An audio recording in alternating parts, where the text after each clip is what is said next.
Bonjour à tous, j'espère que vous allez bien. Alors on ne s'est pas vu depuis 15 jours, donc aujourd'hui je reviens avec une recette, je suis certaine que vous allez adorer. On va faire ensemble un brookie. Alors le brookie, c'est un brownie et au-dessus on vient y ajouter de la pâte à cookies. Les ingrédients, je vous les mets juste là en description, comme d'habitude, et puis je vous laisse découvrir la recette complète en images. Je commence par réaliser le brownie en cassant du chocolat que je verse dans un cul de poule et j'y ajoute du beurre. Je fais fondre le tout au bain-marie. J'y ajoute du sucre en poudre, des œufs et je viens fouetter l'ensemble.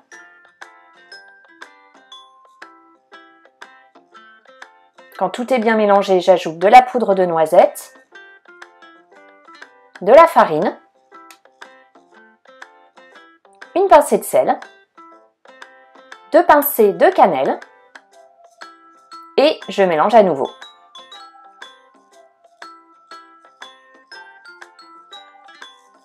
Lorsque tout est bien incorporé, j'y ajoute des noix du Brésil et je mélange.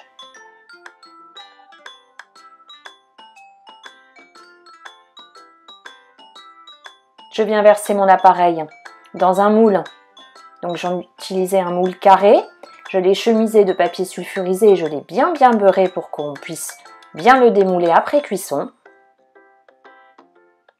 Je répartis bien toute la pâte.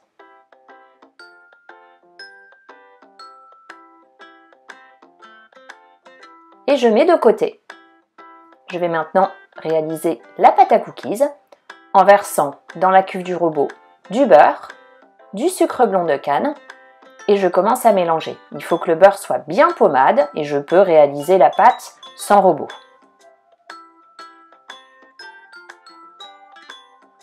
J'ajoute ensuite mon œuf et je mélange à nouveau légèrement.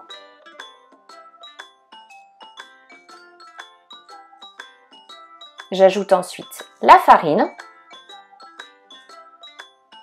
la levure chimique et je mélange.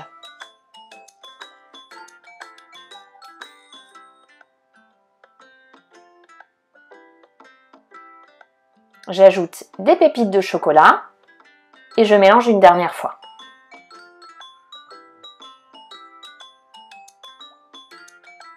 Lorsque tout est bien incorporé, mes pépites sont bien dans ma pâte, j'arrête et je vais venir par petits morceaux aplatir ma pâte. Donc petit à petit, j'aplatis et je dépose ainsi sur mon brownie. Je répartis bien sur l'ensemble du brownie.